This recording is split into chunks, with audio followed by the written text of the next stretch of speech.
right now from the former Israeli military spokesperson, retired Israeli Lieutenant Colonel Jonathan Conricus. He's also a senior fellow right now at the Foundation for Defense of Democracies.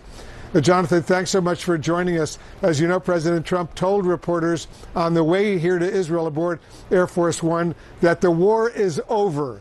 Do you believe the IDF, the Israel Defense Forces, thinks President Trump is wrong? Does the IDF think the war is now over? Good morning to you, Wolf. Good to see you again on this happy day. I wouldn't want to defy any American president, and definitely not President Trump, but I would say that I see this, and I think many would share it, I see it as a ceasefire and a very important milestone, getting the hostages back.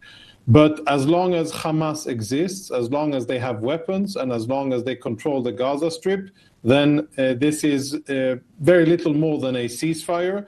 When Hamas is dismantled of its weapons, when they no longer can threaten Israelis, when they cannot do October 7 or anything like it again, then the war will be over. Yeah, I think it's one thing to have a ceasefire, as you correctly point out, Jonathan. It's another thing to have the war completely over. And certainly the Prime Minister of Israel isn't suggesting the war is over. He's suggesting that Israel still needs to continue its efforts to make sure that Hamas no longer poses any threat to Israel. What do you see happening next? Well, hopefully today will be concluded around noontime a little bit more with 20 live hostages. Hamas has published the names of the live hostages that they intend to return, and they match our lists, of course.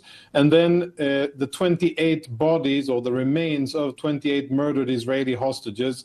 I understand that there will be a single-digit amount of remains of hostages that will not be transferred today, and then that will be carried over to that joint group of Israel, Qatar, Turkey, and Hamas, and of course with U.S. Intermediary functions, and then we will begin the search for those remains of the final remains of a few of the other murdered hostages. And today, if everything goes according to plan, and I believe it will, I think today will be a very important milestone, and we can check the most sensitive part of getting the deal started. What follows will be much more difficult, and it'll, I think, take time and require a lot of diplomatic and military skill, and that is to get Hamas to disarm. Hamas won't disarm easily, and there will have to be significant pressure from Qatar, Egypt, and Turkey for them to do so.